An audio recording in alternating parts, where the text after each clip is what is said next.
Ondan sonra orada düştü yere.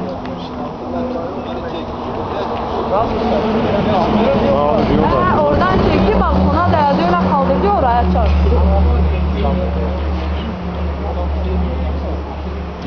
Şimdi bu boru orada düzeltilirken boru buradaki o yere temas ediyor. Alttakiler fazla yapmıyor. İki tane bak. Her iki taraf vermiş. O zaten o ikisi tane şey. Bu baştakiler yemiş, şu ortadakiler yemiş. Abi o ne oradaki var? Çünkü iki tane tek değdiriyor. Ha o izlenmiyormuş.